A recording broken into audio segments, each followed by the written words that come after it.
Então, gente, a Retina Brasil, e consequentemente também a Retina Brasília, tem como missão apoiar os pacientes com doenças da retina. Hoje, inclusive, aumentamos a nossa abrangência para doenças oculares em geral, né? E apoiar esses pacientes e seus familiares com informação, com apoio psicológico, né? A gente sempre se apoia uns aos outros, se inspira, né? Uns nos outros. Então, a gente tem essa missão. E é composto não só pelos pacientes, né? A gente tem esse compromisso com o protagonismo da pessoa com deficiência visual estar à frente da sua própria luta, mas tem também um comitê científico, palestrantes que vão estar aqui hoje, doutores, né, oftalmos, como a doutora Fernanda, doutora Glaucia, que vocês conhecem, compõem o comitê científico da Retina Brasil, né? A gente tem, inclusive, grandes pesquisadoras aí, os tratamentos mais inovadores, mais recentes, com pessoas desse grupo que compõem o nosso comitê científico. Segundo estudos da Organização Mundial de Saúde, pelo menos 2,2 bilhões de pessoas têm algum problema visual, e entre estas pessoas, mais ou menos metade tem um problema que poderia ter sido evitado, ou que ainda demanda de tratamento.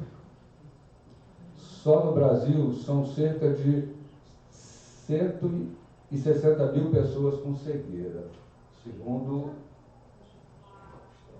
o relatório anual do CBO, Conselho Brasileiro de Oftalmologia. Então, isso demonstra, gente, que a gente tem que se mobilizar, né? A gente tem que ampliar essa luta dos pacientes por prevenção, por tratamento, por novas terapias, novos medicamentos que vão surgindo, né? Para garantir que essas pessoas que tenham como protelar a perda da visão, muitas vezes você não tem como evitar, mas você tem como protelar, outras você tem como evitar realmente que sofram a perda da visão. Então, não se trata apenas da nossa luta por inclusão, né, das pessoas que já são deficientes visuais, mas de garantir a saúde, né, das pessoas também que têm algum problema ocular, né.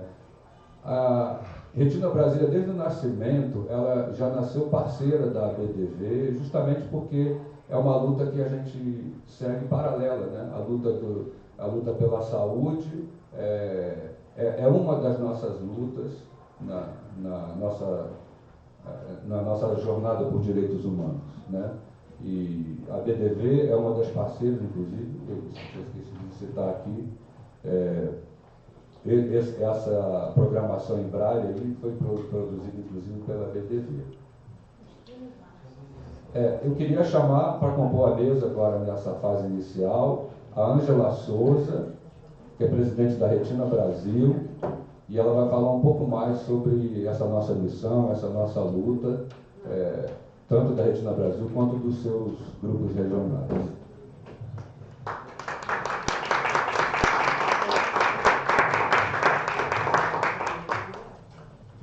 Bom dia.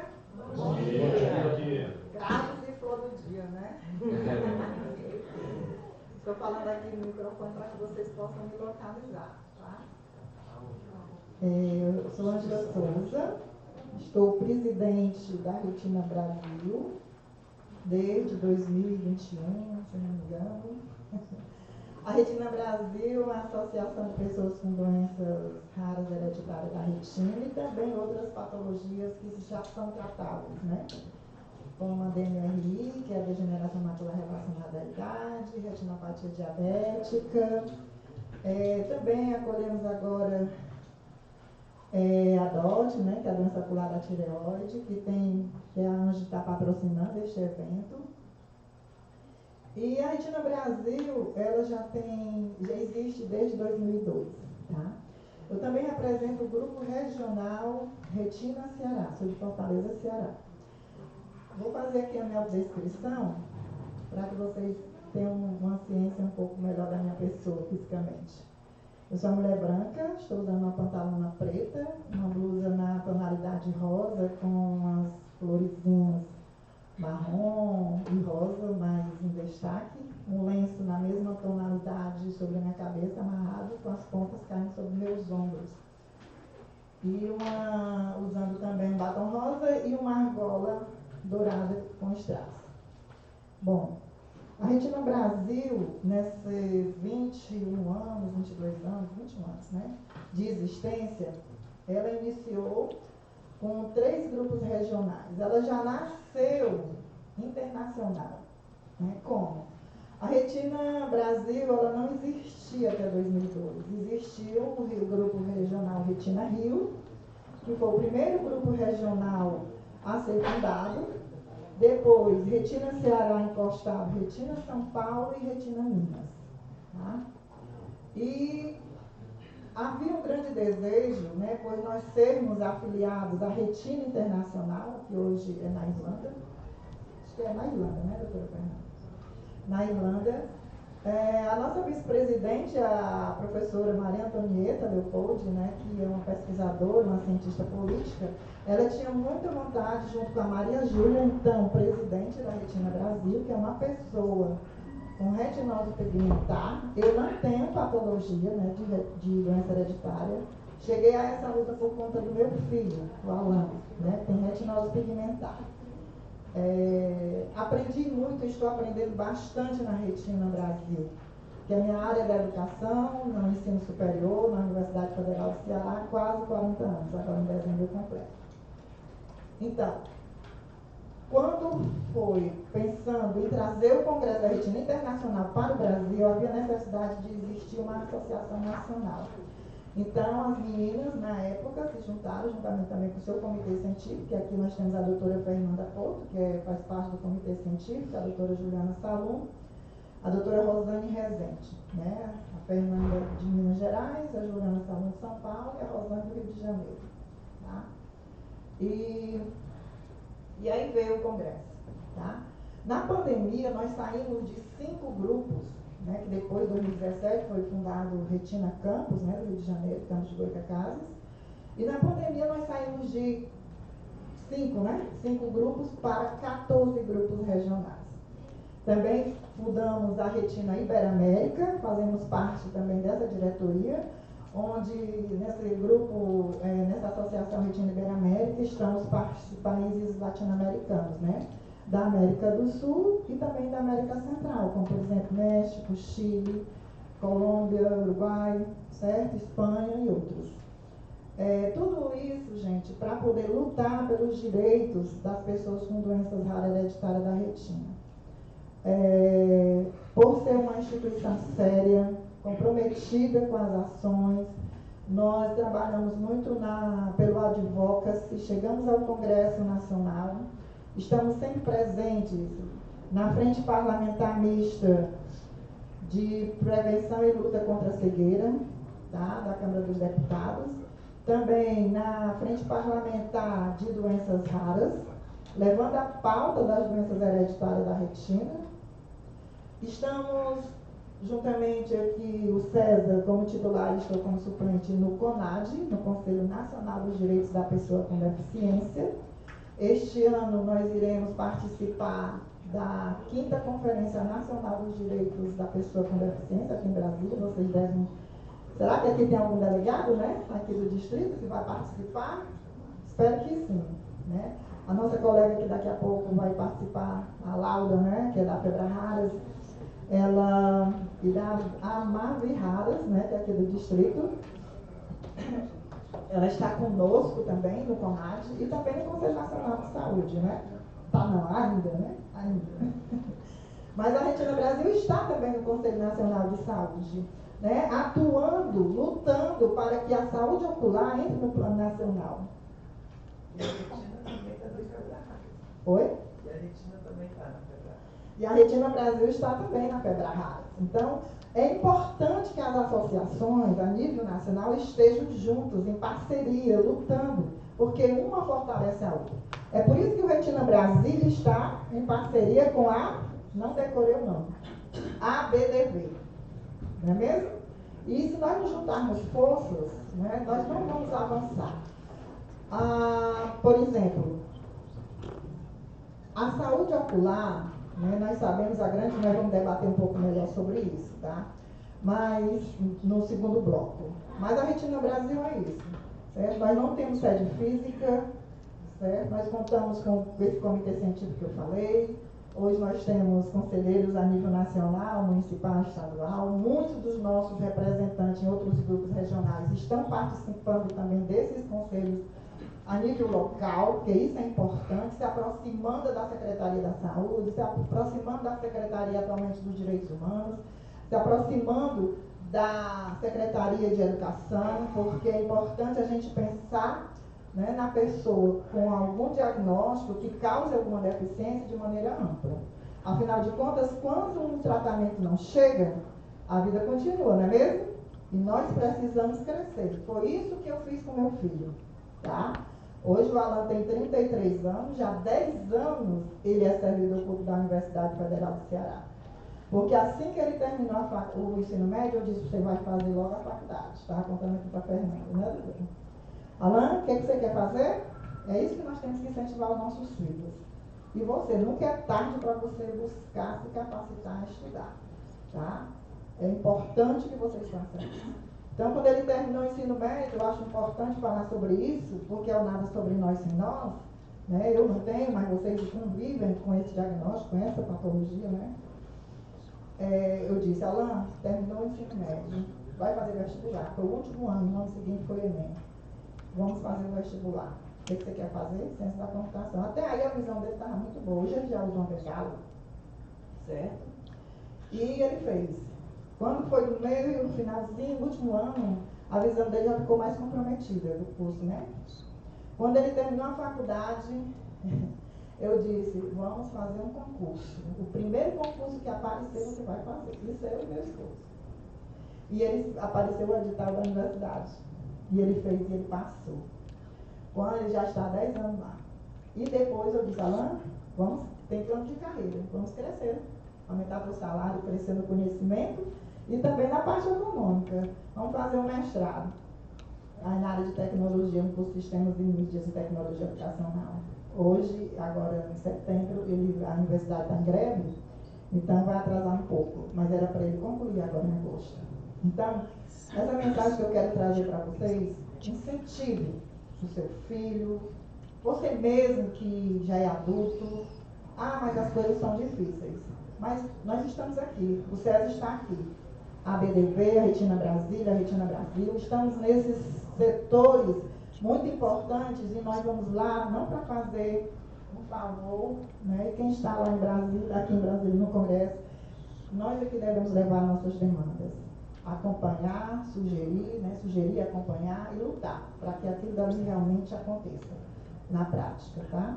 Então, vou ficar aqui à disposição, tá bom? E eu agradeço. Obrigada.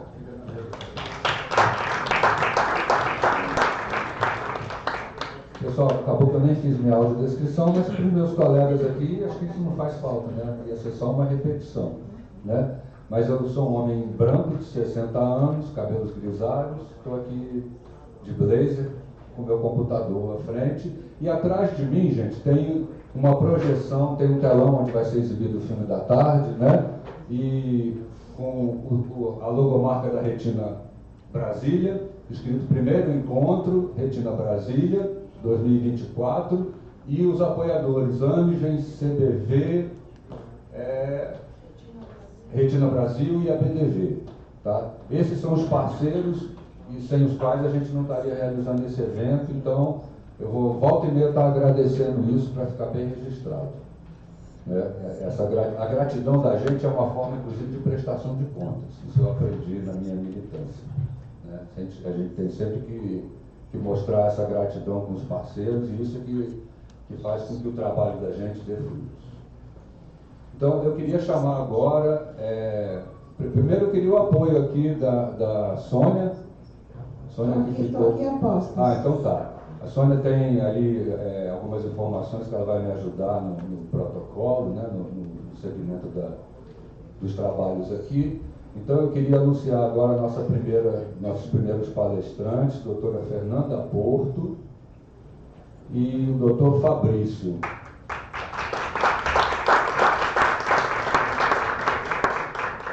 A doutora Fernanda Porto é graduada em Medicina pela Universidade Federal de Minas Gerais, com pós-graduação em Oftalmologia em Belo Horizonte, no Centro Oftalmológico de Minas Gerais e Hospital São Geraldo, da UFMG, doutorada em Oftalmologia pela UFMG, especialista em Oftalmologia pelo Conselho Brasileiro de Oftalmologia, realizou especialização em retina, eletrofisiologia ocular na Inglaterra, na Universidade da França e também nos Estados Unidos, e na genética ocular na França e uveites também na França.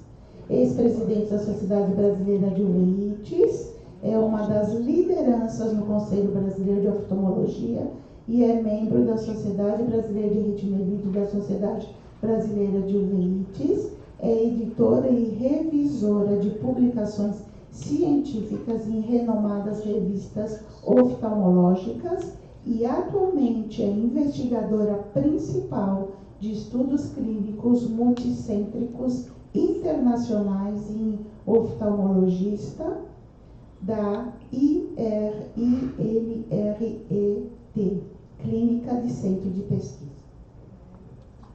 Bom, gente, essa mesa nós vamos tratar sobre retinopatia diabética e doenças oculares raras, pesquisas científicas e novas terapias. Vou passar o microfone aqui para a nossa convidada. Bom dia a todos. Bom dia. Para mim é um enorme prazer estar aqui com vocês. Eu queria agradecer ao CESA, a Retina Brasil e a Retina Brasil por proporcionar isso. Eu sou uma mulher de pele clara, cabelos castanhos na altura dos ombros, uso óculos discretos e sou apaixonada por desafios, pesquisas, inovações, detalhes e doenças raras. Então, as doenças hereditárias da retina me fascinam e a elas eu me dedico há cerca de 30 anos. E nessa trajetória eu pude acompanhar desde o início o desenvolvimento da primeira terapia gênica e da optogenética, e hoje eu vou contar aqui para vocês um pouquinho do que temos hoje, das pesquisas que nós também estamos participando. Então, para entender o básico, né, o funcionamento de uma célula ocorre a partir de vários mecanismos, mas entre eles as proteínas, que são sintetizadas a partir dos genes. Quando esses genes estão normais, as proteínas normais vão fazer as células funcionarem de maneira normal. E quando existe uma mutação, uma variação desse gene, uma variação patogênica, a proteína que é sintetizada vai ser alterada e a função da célula sendo alterada também vai levar aquela célula a não ter uma função perfeita, daí a baixa divisão, e segue com a morte celular, evolui para a cegueira. Então, assim funcionam as doenças hereditárias da retina, causada por mais de 300 genes já descritos na literatura. A gente tem hoje, uma das perspectivas de tratamento é a terapia gênica, que vai alterar o produto dessa célula. A proteína que ela estava produzindo de forma deficitária por causa de uma mutação, ela vai ser corrigida e a célula volta a funcionar de maneira normal. Então, os candidatos para esse tipo de tratamento precisam de ter células viáveis para o tratamento, precisam de ter fotoreceptores que eles podem não estar funcionando bem, eles podem estar dormentes ali, mas eles precisam estar presentes na retina. Então, o primeiro produto de terapia gênica que foi aprovado é o Luxturna, que trata a retinose pigmentar ligada ao gene RPE65, que causa a maurose congênita de Leber e retinose pigmentar. Esse medicamento, ele vai levar a forma corrigida desse gene. Ele usa como vetor um adenovírus, que é um vírus que tem um tropismo, uma afinidade pela célula da retina. Cada vírus tem uma afinidade por uma célula específica. Por exemplo, a gente tem vírus que tem afinidade pelas vias aéreas e vai causar uma gripe, por exemplo. Então, esse vírus, ele não é patogênico, ele não causa doença em seres humanos, e ele tem uma afinidade pela célula da retina. Então, uma vez em contato com a célula da retina, ele vai infectar aquela célula, e é uma característica do vírus, ele transferir o material genético para dentro da célula. Então, dessa forma, ele vai levar a forma corrigida do RPE65 e no interior da célula, e sem se integrar ao DNA do hospedeiro, ele vai começar a produzir a proteína normal. Esse medicamento ele é colocado na retina a partir de uma cirurgia vitreoretiniana, é feita uma injeção subretiniana debaixo da retina, onde são injetados 150 milhões de cópias de vírus, e que, uma vez no interior da célula, vai fazer com que aquela célula tenha a forma corrigida do gene e comece a produzir a proteína de forma normal. Esse medicamento a gente teve a oportunidade de tratar pacientes e a recuperação é impressionante. A recuperação de campo visual, de visão, a melhora da qualidade de vida dos pacientes tratados. A gente está participando de um estudo de fase 4 que acompanha os pacientes tratados, e no mundo já são quase 500 pacientes tratados, e com esse padrão de resposta, de melhora da visão noturna, de qualidade de vida, de campo visual, de aumento da autonomia. Muitos pacientes que antes eram classificados como pacientes com deficiência visual, após o tratamento, conseguem até mudar essa classificação e serem economicamente ativos. Então, baseado no sucesso que teve o Luxturna, que é um tratamento que usa medicina de precisão, então ele é específico para o gene do RPE65, ele serviu como base para o desenvolvimento de outras terapias para outros genes, não só para oftalmologia, mas para outras doenças também.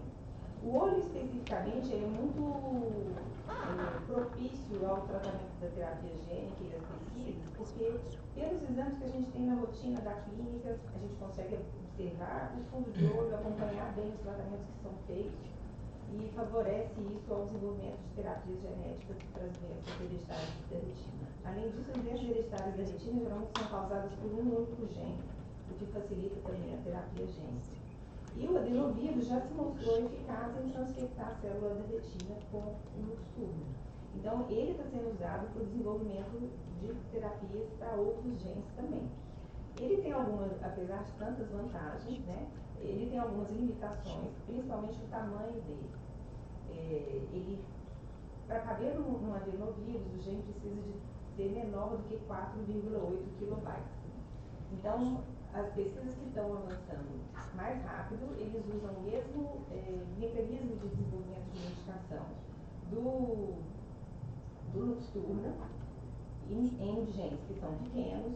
Então, está sendo desenvolvido e avançando pesquisa para o gene BUC2D, que é o gene da guanilate ciclase, que está terminando fase 1-2A de pesquisa. Eu vou até abrir um parênteses, volto aqui daqui a pouco, mas eu vou explicar o que é isso de fase 1-2A para vocês poderem entender o resto do que eu vou falar. Então, uma pesquisa, quando sai do laboratório, primeiro, depois de ter descoberto os genes, como eles funcionam, foram postulados vários mecanismos de correção das doenças, entre eles a terapia gênica, e no laboratório, então, a gente estuda o desenvolvimento desses medicamentos pré-clínico, antes de levar para os pacientes. Depois, com o sucesso dos estudos em laboratórios, em animais experimentais, pequenos e maiores, a terapia passa para seres humanos. Em seres humanos, a pesquisa tem 3 fases. A fase 1 é um estudo de segurança. A gente não coloca ninguém em risco. O que a gente mais preza numa pesquisa clínica é a segurança do paciente. Então, no estudo de fase 1, geralmente são selecionados poucos pacientes com uma visão, geralmente com uma perda visual mais avançada, para avaliar a segurança do tratamento para seres humanos. Mas até chegar lá, muito estudo de segurança já foi feito no laboratório também. Então, nessa fase, para doenças raras, são realizados tratamentos em 8, 10, 15 pacientes. E depois, no estudo de fase 2, que é para avaliar a segurança, depois no estudo de fase 2, geralmente usa-se 2 ou 3 doses de medicamento, comparando com o placebo, que é um medicamento que imita o medicamento normal, mas que não tem função. e a partir daí vai ser definido qual a dose que é mais segura e mais eficaz. Mas o resultado mesmo de eficácia é observado no estudo de fase 3, quando o medicamento já está na dose certa que vai ser lançado no mercado, já se conhece bem os eventos adversos, e nessa fase, então, são incluídos também pacientes com visão melhor. Mas sempre num estudo clínico, o objetivo é a aprovação do medicamento e mostrar a eficácia dele. Então, existem critérios de inclusão e exclusão que são muito específicos e que não dependem da gente investigador. Porque o objetivo é buscar sempre o perfil de pacientes para cada fase que seja mais seguro para o paciente e que possa mostrar melhor o que está sendo estudado em cada fase. Então, vamos voltar lá onde eu estava explicando, né? Usando a mesma técnica do Luxturna, está sendo desenvolvido terapia gênica para outras doenças genéticas, outras doenças hereditárias da retina também, e a amaurose congênita de Leber causada pelo gene BUC2D, a amaurose congênita de Leber causada pelo gene da guanelato ciclase, retinose pigmentar ligada ao X, causada pelo FPGR, é um estudo que está em fase 3 e a gente espera que num futuro muito próximo a gente deve ter uma nova medicação sendo aprovada, porque esse estudo está em fase 3 e a gente tem 4 empresas pesquisando terapia para esse gene específico. A gente tem terapia para retinosquise, coradiremia, doença de Stargardt, e a gente tem alguns desafios também, porque alguns genes têm tamanho muito grande e que não cabem dentro desse adenovírus. Então, como alternativa a isso, está sendo desenvolvido técnica usando 2 vetores, por exemplo, para o gene da miosina, mio7A, que causa síndrome de Usher tipo 1, que é aquela associação de retinose pigmentar e surdez congênita profunda. Também para a doença de Stargardt, o ABCA4 é um gene grande, está sendo desenvolvida técnica de 2 vetores, e para alguns genes está sendo desenvolvida técnica de 3 vetores. Uma surdez, né, e retinose pigmentar, causada pelo CDH23, a síndrome de Usher, o gene de Alston. Outra alternativa é o minigene. A gente usa somente as partes codificantes importantes do gene para caber no adenovírus, e dentro da célula vai ser sintetizada a proteína funcionante normal, como acontece quando o gene está inteiro. Então, isso também está sendo desenvolvido para doença de Stargardt, para o USH2A, que é o gene mais comum de síndrome de Usher, para o CEP290, para a cromatopsia, usa um vetor só, e também é uma terapia que está bem avançada em fase 2B3. E as coisas estão andando e a gente está muito esperançoso e feliz com o passo da ciência.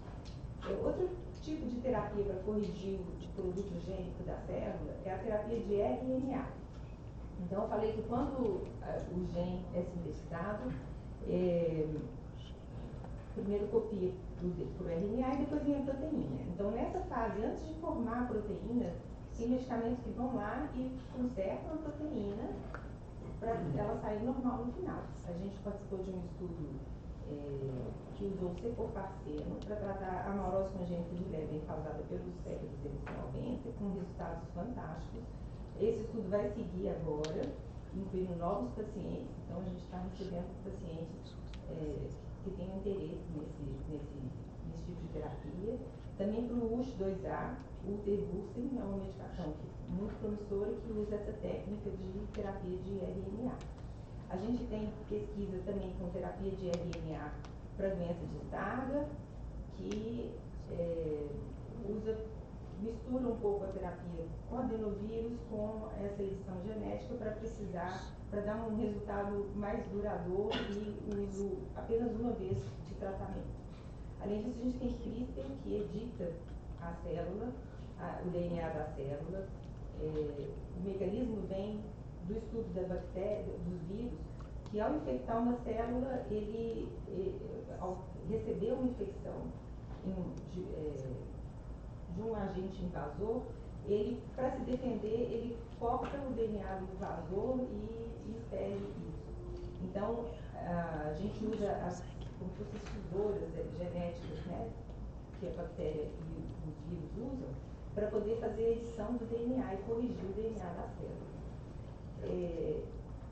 E para quem não sabe qual que é o gene que está causando a doença, porque muita gente já fez teste genético e não sabe, eu acho que todo mundo tem que fazer teste genético para poder entender em que fase está aí no processo da descoberta de terapias, além disso, para poder entender suas famílias, o risco de outras pessoas, planejar o futuro. Mas a gente, para as pessoas que já fizeram um teste genético e não identificaram o gene, ou para as pessoas que não têm as células viáveis para terapia gênica, tem outras medicações sendo desenvolvidas. Uma delas usa a optogenética, porque depois que a célula fotorreceptora degenera, outras células da retina continuam vivas. Como é que funciona a visão? A célula fotorreceptora, ela capta a imagem do que a gente enxerga, transforma em impulso elétrico, e depois esse impulso elétrico é transmitido para as células bipolares, para as células ganglionares, e depois para o cérebro, onde é processada a imagem. Então, a optogenética, ela usa as células que estão vivas depois que o fotorreceptor morreu.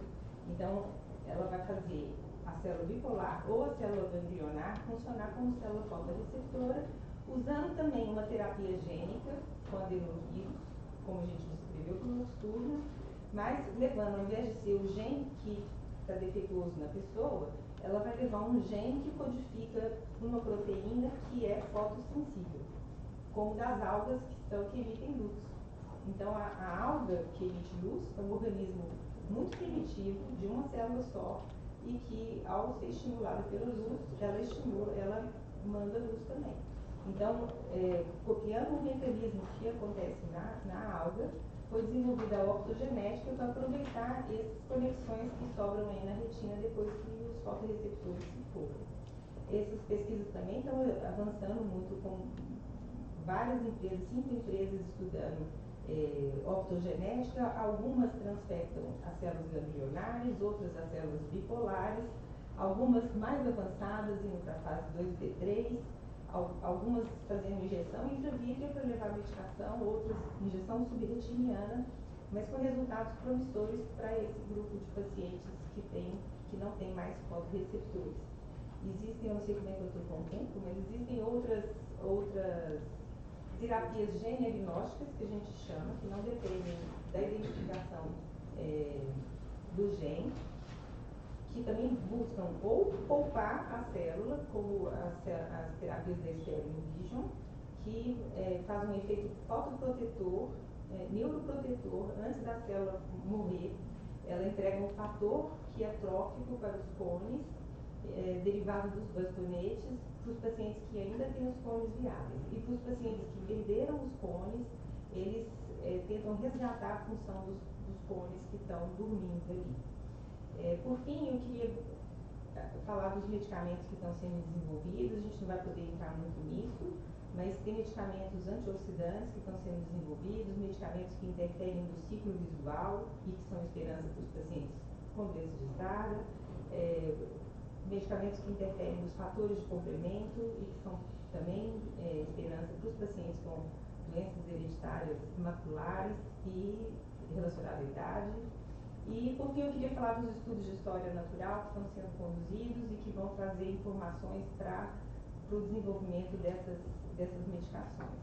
A Foundation Fighting Blindness é a maior aceleradora do desenvolvimento de tratamentos para as doenças hereditárias da retina nos Estados Unidos e está conduzindo esses estudos de história natural através de um grupo internacional de experts em doenças hereditárias da retina, do qual eu faço parte. E esse grupo de experts colabora com ideias para hipóteses, para desenhar estudos, para analisar e para publicar os resultados.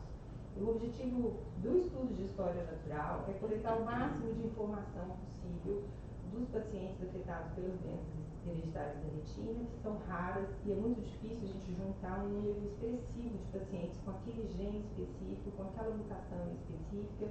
E quanto mais a ciência avança, os medicamentos avançam, mais a gente vê que as doenças são diferentes e que a gente precisa estudar melhor as doenças. Porque o estudo clínico, ele tem 1, 2 anos, e nesse período a gente precisa de comprovar a eficácia, comprovar se a doença se estabilizou ou se a doença continua progredindo. E as doenças hereditárias da retina, a gente tem o desafio que elas são progressivas, mas lentamente progressivas. Poucos exames alteram em 2 anos, quando a gente precisa de comprovar a eficácia de um trial. E buscando essas respostas, a gente está participando de um estudo enorme para estudar especificamente cada doença. Então, pacientes que tenham alterações patogênicas já identificadas no teste genético, para praticamente qualquer gene, são mais de 300 genes que a gente está incluindo, podem participar desse estudo, podem falar comigo, e o objetivo é trazer informações para que a gente possa validar as terapias gênicas que estão em desenvolvimento, além de outras terapias, e conversar com o FDA sobre novos parâmetros que possam dosar e medir o efeito desses novos tratamentos na clínica. Eu fico muito feliz pela oportunidade aqui de falar para você sobre esse panorama de desenvolvimento das terapias, me coloco à disposição para responder perguntas. Estamos muito entusiasmados em participar dessas pesquisas todas e com recrutamento aberto para pesquisas de retinose pigmentar, Usher, amorose congênita de Leber, distrofias de fôlego, bastonetes, tacromatopsia, entre outras. E eu queria aproveitar para agradecer os pacientes que, junto conosco, representam o Brasil nesses estudos multicêntricos internacionais. E agradecer mais uma vez o César, o CBP que cedeu o espaço, e a Retina Brasil, que está sempre parceira em todos os processos. Obrigada.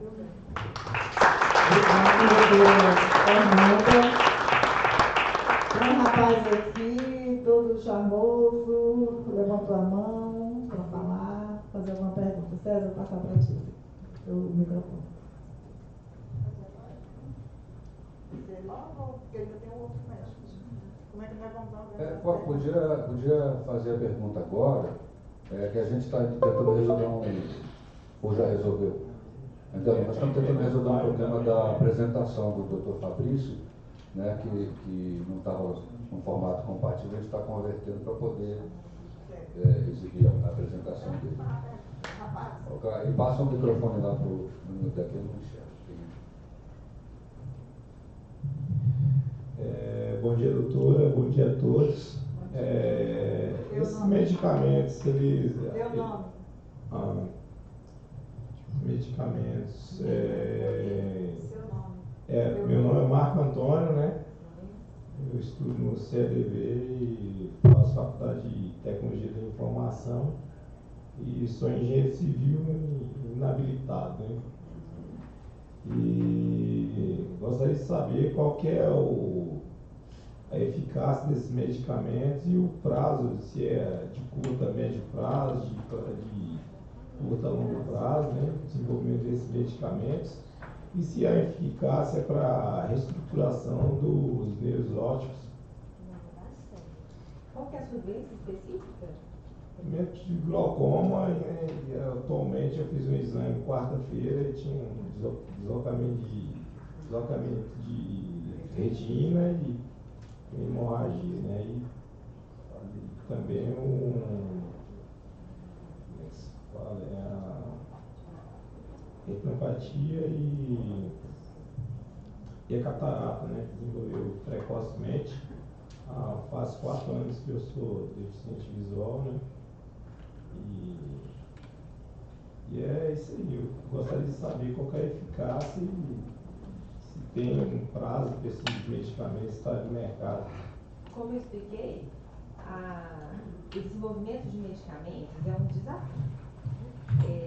Cada fase da pesquisa demora cerca de 1, 2 anos, mais o tempo para elaborar os protocolos, para poder aprovar esses protocolos nos órgãos que regulamentam a pesquisa. Então, se a gente pensar que são 3 fases, né? Então, pelo menos 10 anos a gente tem aí de história para desenvolvimento de medicamentos. Para doenças raras existe um encurtamento disso e o FDA aprova estudos de fase 1, 2A e depois 2B3.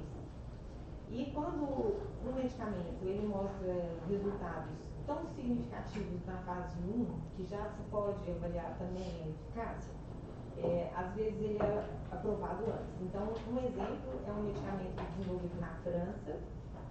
Lembrei disso por causa da sua pergunta relacionada ao neurológico.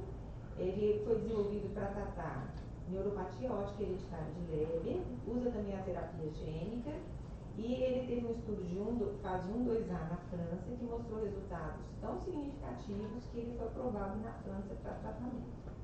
Então, tudo vai depender dos resultados e de como as coisas estão desenvolvendo.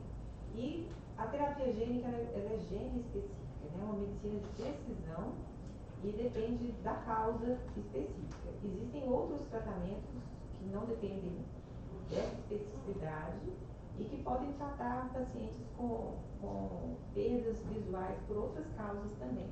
Existem células-tronco, esqueci de falar de célula-tronco, mas o tempo era curto, mas célula-tronco é uma alternativa que está avançando a cada vez mais, podendo resolver as questões da célula que não está mais presente, da célula que morreu. Hoje já se consegue melhor resultado com a conexão com as células que restam no olho, com a integração com o circuito visual até o cérebro. Então, existe uma série de linhas de pesquisa em desenvolvimento também. Obrigado. Tem mais uma pergunta? Bom dia a todos. Meu nome é Raquel, sou professora aqui do CBV. Muito obrigada, doutora Fernanda. A minha pergunta é sobre o tratamento, né? No caso da amaurose congênita de Leber e a síndrome de Usher, existe limite de idade para que o paciente, né, inicie esse tratamento? Eu sei que não é uma pesquisa, é experimental, mas se existe, precisa ser no início do diagnóstico ou a qualquer tempo traria efeito para essas pessoas? Como depende da viabilidade da célula, quanto antes é feito, melhor o resultado. No caso da amaurose congênita de Leber, a gente tem uma outra questão, que é o desenvolvimento do sistema nervoso central. Então, quanto antes a gente trata, melhores os resultados. Mas não existe limite, depende apenas de ter células viáveis, uma avaliação que pode ser feita por OCT, por avaliação do médico especialista, avaliando os exames do paciente, visão, e enquanto tem células viáveis, o paciente se beneficia do resultado. Então, nos testes clínicos, por exemplo, não existe limite de idade para esses pacientes, não. Porque a gente tem uma outra questão. As variantes genéticas, elas podem causar alterações muito graves nas proteínas, e aquela proteína não ter função, mas a gente tem, às vezes, mutações que são muito sutis e que causam, a gente chama de hipomórfica. Ela altera pouco a proteína, e a proteína tem alguma função, e isso faz com que os quadros sejam mais brandos, e com a evolução mais branda, e a preservação celular por um tempo maior. Então, a gente não deve basear pela idade, não. Cada paciente precisa passar por uma avaliação específica para definir a viabilidade dele participar de uma pesquisa ou de um tratamento mesmo. O mesmo se aplica à síndrome de Usher? O mesmo se aplica à síndrome de Usher. Doutora Fernanda. Para qualquer doença hereditária da retina. Meu nome é Luciana, também sou professora de CDV e realmente agradeço a oportunidade de estar aqui. E gostaria de saber, nós realmente na nossa escola temos muitos alunos em várias idades com esses diagnósticos que a senhora falou. Todavia, necessita fazer, a gente ter um mapeamento genético, né, e fazer essa avaliação das células fotoreceptoras se estão viáveis. A gente gostaria de saber como que a gente pode ter acesso a esse recrutamento, esse acesso expandido do estudo clínico, para a gente poder verificar na nossa escola quais os alunos que já têm isso aqui já, ou que tem como buscar isso, para poder, né, se tem interesse de estar se candidatando. Uma luta da Retina Brasil e dos conselhos, né, brasileiros de oftalmologia, Sociedade Brasileira de Retina e Vídeo, é colocar o teste genético no SUS e nas operadoras de saúde, que não tem cobertura obrigatória ainda. Então, hoje em dia, o acesso é feito praticamente particular. O paciente assume esse custo. No início, a gente teve muitos projetos de testagem gratuita, porque os genes estavam sendo descobertos e isso era uma outra fase de pesquisa para descobrir os genes. Agora, é muito difícil a gente conseguir esses testes de forma gratuita e cada um tem que se organizar para conseguir de alguma forma. Eventualmente a gente pode ter, depois a gente podia compartilhar os contatos, né? E até para receber os pacientes que já têm esse estudo todo. Isso, acredito que alguns já têm um mapeamento, porque nos relatam, né, que já tem investigado, porque tem plano de saúde, então de repente a gente levar essa informação para essas pessoas que talvez até desconheçam, né, que tem essa possibilidade de se recrutar, né, para ver se eles são, se eles estão aptos, né, para poder ingressar. Aí a gente queria aonde, qual o caminho? Deixa eu só passar meu contato depois e Tá a gente bom. pode. Obrigada. Deixa eu só te dar uma informação, né? O nosso desafio exatamente é esse, para que a pessoa saiba qual é a sua doença, né? O seu diagnóstico, que é um anseio de todas as pessoas que têm esse diagnóstico, é fazer o teste genético onde há uma conclusão, quando dá para dar esse resultado conclusivo, né, doutora? Porque às vezes não consegue dar. A Retina Brasil, certo? Nós temos um projeto de lei em processo, tá bem avançado, que é o 5615/2019, um projeto de lei. Nós vamos precisar bastante do apoio de vocês, que nós vamos realizar uma audiência pública, tá? Aqui em Brasília, e quanto mais pessoas participarem, melhor.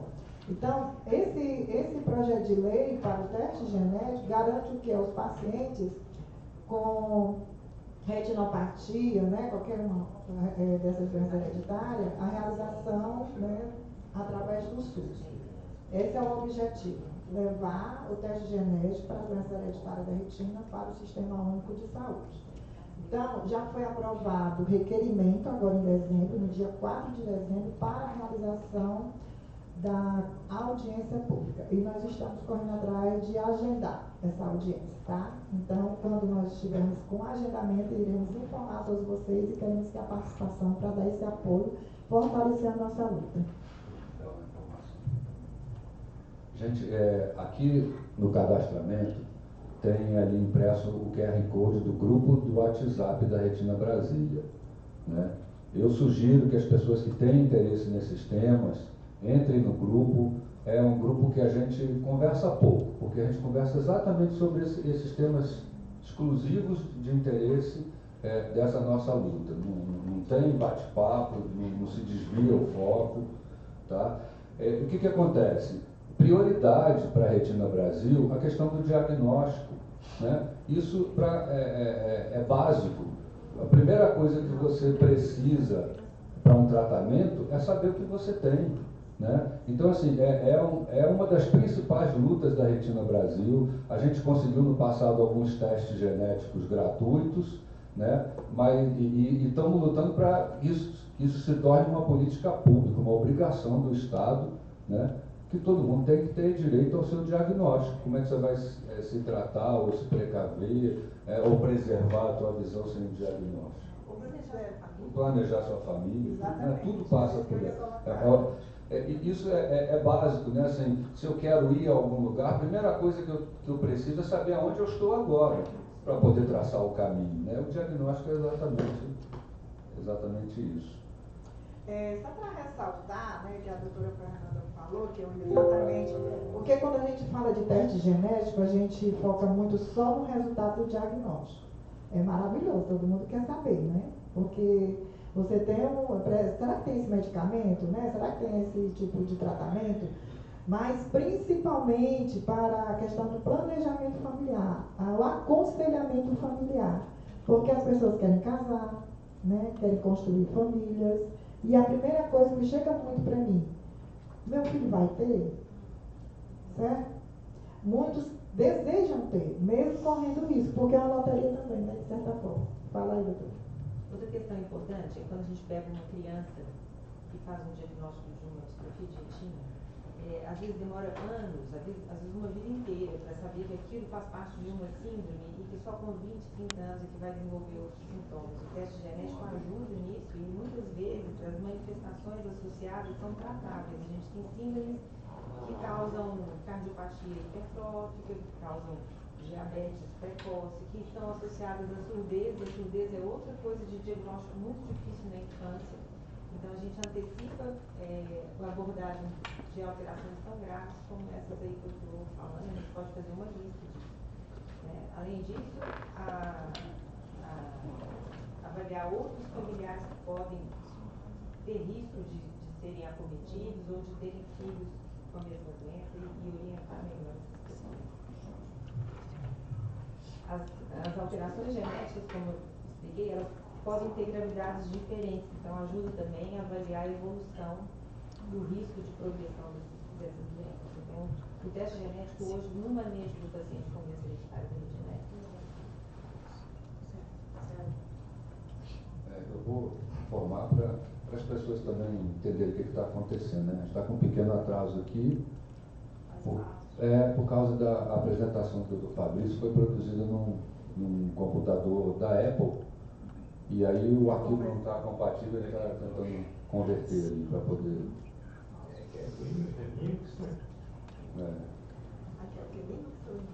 Que é o Windows. E tem também a questão que a gente está gravando, né, o evento, então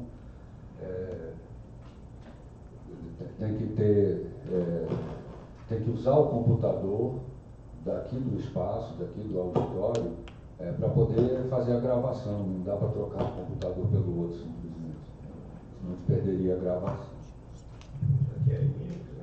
Eu vou adiantando aqui para falar do Dr. Fabrício Borges. Ele é médico oftalmologista, especialista em retina e vítreo do CEROF, da UFG, preceptor da residência médica em oftalmologia do SES do Distrito Federal, observador em retina e vítreo do Bascom Palmer Eye Institute e do Miller School of Medicina da Universidade de Miami.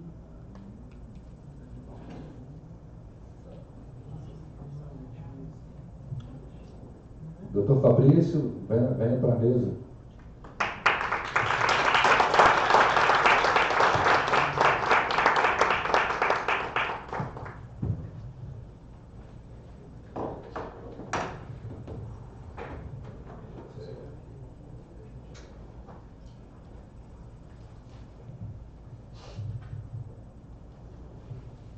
Bom dia a todos.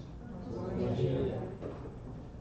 Agradecer à Retina Brasil pelo convite e à Retina Brasília em nome do César Acar. É um grande prazer estar aqui. Dar as boas-vindas à doutora Fernanda Porto, primeira vez aqui no nosso auditório. E eu vou falar um pouco de uma doença que, igualmente às doenças hereditárias da retina, pode levar à cegueira.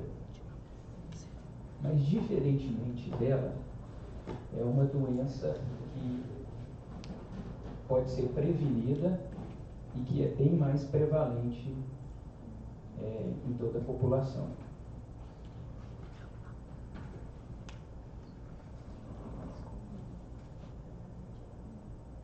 Nós vamos conversar um pouco sobre o panorama geral e atualização da retinopatia diabética.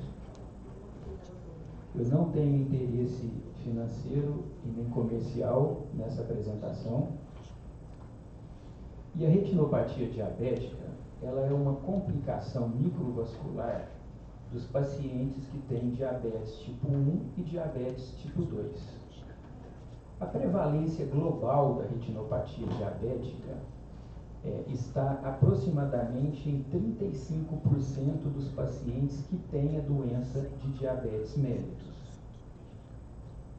Ela é a principal causa de cegueira em adultos jovens, aí de 20 a 74 anos, em países desenvolvidos.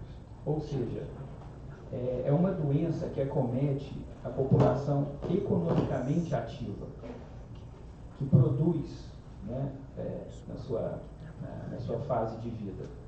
Além disso, a retinopatia diabética, ela faz com que a pessoa passa a ter outros problemas no olho, de forma mais precoce, como catarata e glaucoma. Então, catarata e glaucoma são doenças que aparecem mais cedo em pessoas que têm retinopatia diabética. Então, por esses motivos que eu disse, é uma doença dramática, né, que causa um fardo econômico e financeiro gigantesco. E aqui nós podemos conversar um pouco sobre o fardo econômico, humano. A retinopatia diabética é a principal causa de baixa de visão, uma das principais causas de baixa de visão em pacientes que têm problemas na retina. Já em 2010, estudos já mostravam que aproximadamente 3% de toda a cegueira no mundo era devido à retinopatia diabética. Com isso, pacientes que têm retinopatia diabética severa têm uma pobre qualidade de vida, uma redução do seu bem-estar físico, social e emocional. E físico também, né? E que isso acarreta aumento do uso de recursos, tanto da saúde pública quanto da saúde suplementar. A gente pode ver aqui, né, essa palestra também é para familiares, para a comunidade em geral, que mesmo em países desenvolvidos como o Japão, Estados Unidos, Canadá, que tem uma taxa uma taxa alta de renda, né, uma renda alta da sua população, mais de 4% das pessoas têm cegueira devido à retinopatia diabética. E sobre o fardo econômico? Só nos Estados Unidos é gasto, só de gasto direto, tirando os gastos indiretos, quase $500 bilhão ano com retinopatia diabética. Na Alemanha, quase $4 bilhões. Em países mais subdesenvolvidos, como a Colômbia, mais de $100 milhões. México, $140 milhões. E sobre o fardo futuro? Fardo humano, fardo econômico e o fardo futuro, o que esperar? Estima-se que em 2030, aproximadamente 200 milhões de pessoas terão retinopatia diabética. Desses 200 milhões, aproximadamente 60 milhões ficarão cegos pela retinopatia diabética. E o aumento da taxa de retinopatia diabética leva a um impacto desproporcional nas populações mais pobres do nosso planeta, já que 80% das pessoas com diabetes moram em países com renda de média para baixa. Então, olha o quão dramático é essa doença. Mas, como eu disse no início, é uma doença que pode ser prevenida. E quais as recomendações da Associação Americana de Diabetes? Que a otimização do controle glicêmico reduz o risco, ou pelo menos lentifica a progressão da retinopatia diabética. Que o controle pressórico, bem como o controle lipídico, de colesterol, de triglicéridos, reduz o risco e também a progressão da retinopatia.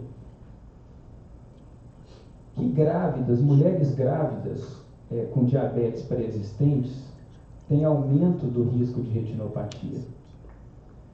Por isso, pessoas com diabetes tipo 1 devem ser examinadas em até 5 anos do diagnóstico da doença. E pessoas com diabetes do tipo 2 devem ser examinado ao diagnóstico da doença, porque às vezes essa pessoa ela já tinha diabetes há mais tempo, mas não sabia, por não ter oportunidade de fazer os exames que detectam diabetes. Pois bem, mas como que isso acontece, né? O diabetes é, como eu disse, uma lesão microvascular do corpo, né? E a gente enfatiza aí não só a retina, mas também os rins, o coração, o cérebro, onde nós temos microvasos. Ele acomete os vasos da retina, eu vou mostrar aqui como de uma forma mais ilustrativa. Ele acomete os vasos, levando inicialmente a formação de pequenas dilatações que a gente chama de microaneurismas, e também leva à ausência de sangue, que a gente chama de isquemia, e que isso, em última análise, leva à proliferação, tração da retina, descolamento de retina e cegueira. Essa é uma, aqui no slide, a gente pode ver que é uma fotografia da retina, onde mostra a circulação retiniana. E esses pontinhos brancos aí já é uma retinopatia inicial, que a gente chama de microaneurismas. Esse é o ponto importante, porque se todas as pessoas fossem examinadas enquanto está nessa fase precoce, fosse feito o diagnóstico precoce da doença, essa doença nunca levaria a cegueira, porque seria tratado, né? Ou pelo menos adiaria a gravidade da doença. Aqui está os microaneurismas. Isso aqui é um vídeo, né? Muita gente aqui não consegue ver, por isso tem dificuldade de perceber, mas eu vou, é um prazer aqui estar narrando aqui o que acontece para vocês. Tem som falando? Aqui é como acontece a formação da nossa visão, sabe? É uma retina, uma ilustração da nossa retina, onde tem os fotoreceptores, que a doutora Fernanda falou muito bem, as células do epitélio pigmentar da retina, e o que esse distúrbio causa, né? Pode causar tortuosidade dos vasos, da visão, das linhas retas, borramento, né? E na retina central nós temos a fóvea, que pode ser acometida por inchaço, por edema na mácula, que pode causar baixa de visão, devido à liberação de fatores inflamatórios que vai inchar essa mácula e aumentar a permeabilidade dos vasos, que vai fazer com que esse inchaço diminua a nossa visão central, né? Acaba que o diabetes danifica essa microvasculatura, né? Com extravasamento de sangue, de líquido, de fluido e de células que circula dentro da nossa corrente sanguínea. Aqui é uma fotografia da retina ampliada, onde a gente pode ver uma retinopatia diabética com esses vazamentos que eu disse. Tem hemorragias, tem gorduras que extravasam pelos vasos danificados e também neovascularização. E nessa foto de frente, a gente pode ver uma área de isquemia, que é a ausência de vasos, que é a fisiopatologia da doença.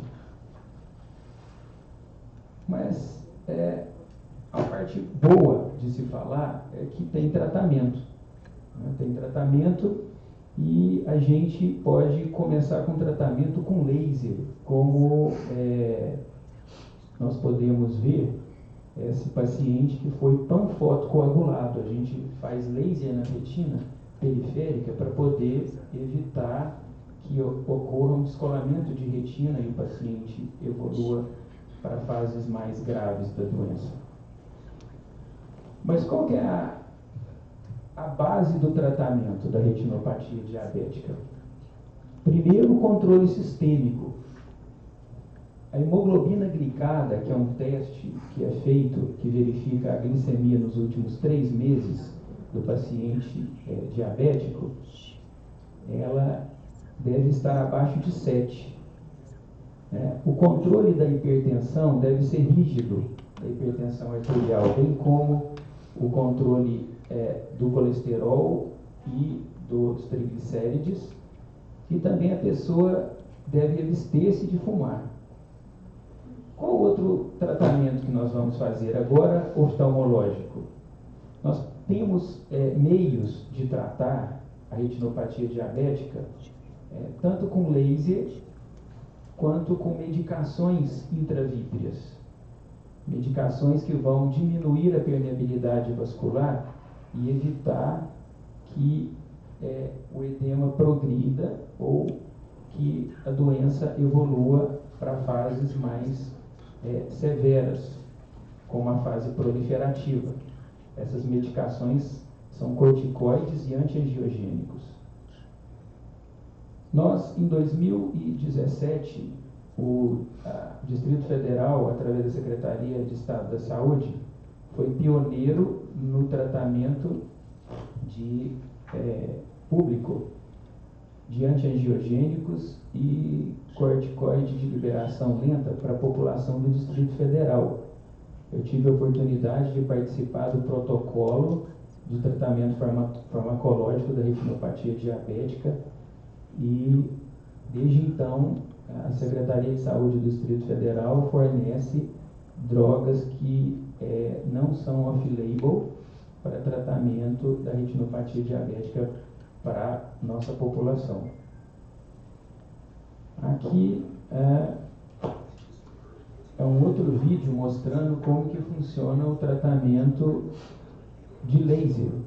O laser, ele trata as áreas de isquemia na retina, evitando ou diminuindo a produção de fatores angiogênicos que vão aumentar a permeabilidade dos vasos da retina e, em última análise, levar à proliferação retiniana com descolamento de retina. Outra medicação que a gente tem é essa injeção de uma cápsula de corticoide dentro do olho para tratar o edema macular diabético, que é o inchaço do centro da retina, que é a principal causa de baixa de visão no paciente com retinopatia diabética. É colocado essa cápsula que dura aproximadamente 100 dias dentro do olho para tratar esse inchaço causado pelas alterações microvasculares do centro da retina, que é a mácula. Nós temos também 4 drogas, na verdade, antiangiogênicas, o ranibizumab, o aflibercept, o bevacizumab e o faricimab, que são o padrão ouro do tratamento do edema macular diabético e que também é uma alternativa válida para tratamento da retinopatia diabética proliferativa associada à panfotocoagulação. Esses pacientes perdem a visão porque essa proliferação não é contida e aí acaba por ocorrer um descolamento tracional na retina que precisa ser tratado nessa fase com cirurgia. Então, além dos tratamentos a laser, de injeções dentro do olho, a gente às vezes precisa abrir mão da vitrectomia, que é uma cirurgia usada para tratamento do descolamento de retina. Esse é um vídeo mostrando o tratamento da vitrectomia, onde a gente está retirando as áreas de fibrose, de tração, que leva ao descolamento de retina e aplicando a retina, aspirando toda a hemorragia que é causada, associada ao tratamento com laser. Então, essas áreas brancacentas são áreas de fibrose que levam à atração da retina. Professor Marcos Ávila, o mentor aqui dessa instituição, ele participou já de 5 fóruns nacionais de cuidado de saúde ocular, onde foi discutido no Congresso Nacional os desafios da saúde pública brasileira para tratamento da retinopatia diabética. E quais foram as conclusões que se chegaram nesses fóruns, apoiado pela Sociedade Brasileira de Retina e Vítreo, pelo Conselho Brasileiro de Oftalmologia, que a cegueira devido à retinopatia diabética era devido ao acesso restrito e o atraso do tratamento desses pacientes, e que o objetivo a ser perseguido seria o diagnóstico precoce com o acesso mais precoce possível ao tratamento para evitar complicações futuras da retinopatia diabética, como a cegueira. Fizemos aqui no CBV, todo ano, na verdade, nós fazemos, no mês de novembro, programas de screening de retinopatia diabética, que nós estamos na rua aqui, em frente ao CBV, no evento que o CBV faz todo ano, que chama Brasília contra o Diabetes. Aqui estou eu com o professor Marcos, examinando os pacientes, fazendo exame de mapeamento de retina com o objetivo de fazer o diagnóstico precoce desses pacientes, para que eles sejam tratados de uma forma mais imediata, evitando essas complicações. Uma outra frente, que aí já em apoio com a Universidade Federal de Goiás, é a teleoftalmologia, onde esse programa permite que a gente chegue em áreas mais remotas, onde a população não tem acesso aos recursos de saúde, principalmente a avaliação da retina. Então, é feito através da internet, o exame do fundo do olho do paciente é mandado para um centro de leitura de imagens e retorna para o paciente. Então, nós conseguimos chegar em unidades de saúde do interior do estado de Goiás e também de alguns outros estados parceiros, onde o aparelho é fotografado, chega num centro de leitura da Universidade Federal de Goiás e é retornado para o médico de origem o diagnóstico do paciente, já com o agendamento para tratamento da doença dele. Projetos inovadores também, como o projeto iPhone, a gente consegue com o nosso celular, através de uma câmera, verificar o fundo do olho do paciente e diagnosticar as alterações da retinopatia diabética, ou seja, sem o mínimo de recurso tecnológico, a gente consegue fazer isso também, onde a gente mostra alterações no fundo do olho para fazer esse diagnóstico precoce de um lugar mais remoto, né?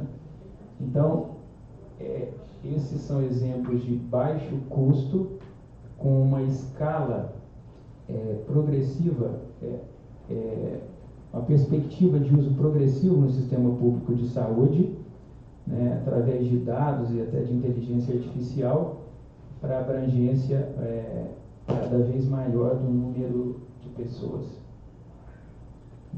A gente também tem um programa na UFG sobre inteligência artificial para apoio ao diagnóstico da retinopatia diabética.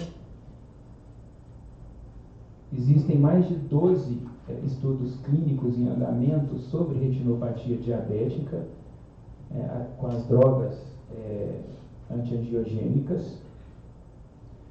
E, para resumir e concluir a nossa exposição, nós sabemos que o tratamento apropriado pode reduzir o risco de cegueira em até 90% no caso da retinopatia diabética. O controle glicêmico intensivo, né, diminui o risco em 76%, a progressão da retinopatia em 54%, a necessidade de laser em 56% e o risco de inchaço na retina, que é o edema macular, em 23%. O tratamento a laser, que é feito no nosso serviço público aqui da Secretaria de Estado da Saúde do Distrito Federal, bem como as injeções antiangiogênicas. O laser reduz em até 90% da cegueira e em até 50% o risco de edema macular. Aproximadamente 50% dos pacientes que têm edema macular que receberam drogas antiangiogênicas experimentaram melhora da acuidade visual dentro de 1 ano. Então, são dados como o controle pressórico também da hipertensão, claro, controle da hipertensão arterial rígido, né? Em pacientes com diabetes tipo 2, eles reduziram também a progressão da retinopatia diabética em 34% e a deterioração da visão em 47%. Então, são dados que mostram que uma doença sistêmica que acomete o olho, que através do tratamento sistêmico da doença, da prevenção e do tratamento precoce do olho, associado a medidas de saúde pública, pode mudar a situação dos pacientes do nosso país. Muito obrigado.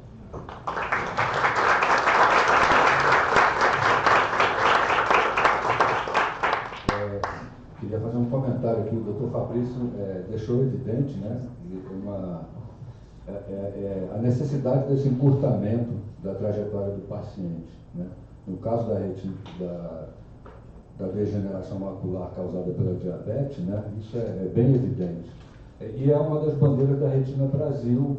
A gente organizou aqui em Brasília a primeira conferência livre da Retina Brasília, depois a conferência livre da Retina Brasil, que foi a nível nacional, e através disso a gente participou da 17ª Conferência Nacional de Saúde e aprovamos propostas nesse sentido, de que a oftalmologia ela esteja em todos os níveis do atendimento, desde o atendimento primário no SUS, né?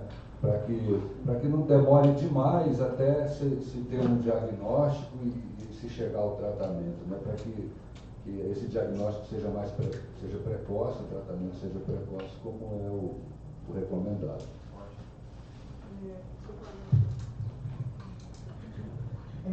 Doutor Fabrício, parabéns, né? Quero informar o senhor que a Retina Brasil, nós temos um grupo de WhatsApp, né, só de pessoas com retinopatia diabética. Então, depois você pode entrar em contato conosco, diretamente com o César, para informar os seus pacientes, tá? Gostei muito, porque cada um de nós, o nosso colega que fez a pergunta inicial, eu não sei se o nome dele é Carlos. Marco Antônio, né? Ele falou aí que tem vários diagnósticos, né? Então, por exemplo, todos nós, hoje, nós temos uma vida muito acelerada, foi trazido aqui dados, né, de países desenvolvidos, subdesenvolvidos. Nós não temos uma alimentação, digamos assim, organizada, né, bem administrada. Não fazemos exercício, a vida é um estresse total. É muito importante, eu vejo também, que até chegar esse paciente ao oftalmologista que trata essa patologia, né, já poderia ter chegado até antes. Porque esse paciente, ele passa pelo endocrinologista, o clínico geral, né? E eu conheço que, às vezes, não é lembrado por esses outros profissionais de orientar, de recomendar e informar que é necessário e é importante ir ao oftalmologista, né? Então, é importante que tudo isso, eu sou educadora, né? Eu sou pedagoga, tenho meu mestrado em educação e para mim é muito importante a questão educacional, né? Então a gente não aprende só para ler, né, escrever, mas nós já temos que aprender a viver, principalmente cuidar da nossa saúde, né? E eu quero também já convidar, depois conversar com o senhor, que a Retina Brasil vai fazer uma pesquisa e nós estamos precisando muito de contactar, né, com pessoas com edema macular diabético, né? Não só na trajetória deles, mas também para verificar a questão da qualidade de vida destas pessoas, que com certeza a gente já tem um geral que não é muito boa, né? Para que nós possamos levar para as políticas públicas aqui da nossa luta. Muito obrigada, doutor. Parabéns. Gente, nós tivemos esses atrasos aí por problemas técnicos, né? Então, eu vou pedir para vocês o seguinte, a gente pular a parte que seria de perguntas e ir para o nosso coffee break. E voltamos para cá em seguida para dar continuidade. E eventuais perguntas que vocês quisessem fazer ou quiserem fazer ao doutor Fabrício, podem encaminhar para a gente pelo WhatsApp, podem encaminhar e elas vão ser respondidas. Tá ok? Pode ser assim? Que aí a gente compensa um pouco esse atraso.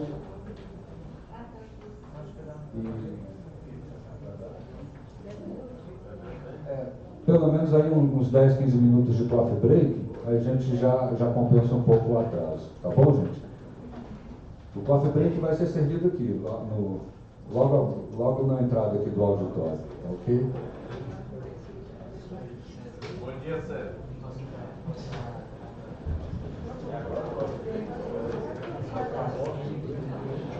Aí a gente para a gravação, retornamos.